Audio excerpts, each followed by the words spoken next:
দুধ ফুটছে, জল গরম হয়ে গেছে, নারকেলের ছাই রেডি। আর এই আমার হাতে রয়েছে চালের গুঁড়ো, এই যে এবার একে মাখা হবে। গুঁড়োর মধ্যে এবার নুন দিচ্ছি, চালের গুঁড়োর মধ্যে।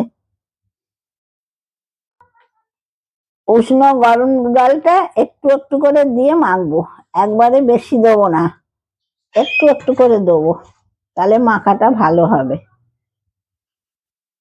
মাখা হয়ে গেছে, এবার এই যে মাখা হয়ে গেছে, এবার নিয়ে একটা করে গোল করে নিয়ে আর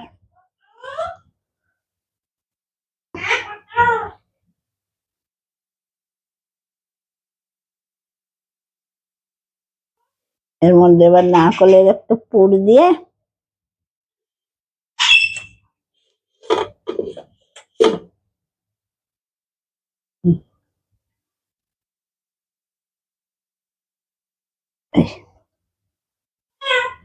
এরকম করে আস্তে আস্তে ভরে দেবো।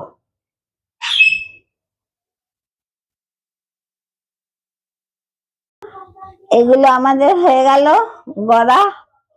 এবার দুধ ফুটেছিল, বন্ধ করেছিলাম, আবার বসিয়েছি। এবার দুধটা আর একটু ফুটে উঠলেই এগুলো দিয়ে দেবো। এই যে কি সুন্দর রং হয়েছে। এইটা গুড় দিয়েছি, অল্প করে একটু গুড় দিয়েছি, নলেন গুড়, এতে রংটা সুন্দর হয়েছে। এই যে এবার দুধের মধ্যে দিয়ে দিচ্ছি পুলিগুলো।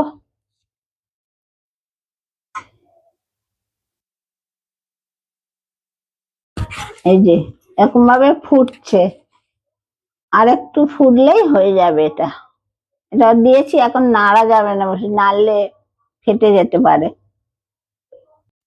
হয়ে গেল দুধ পুলি।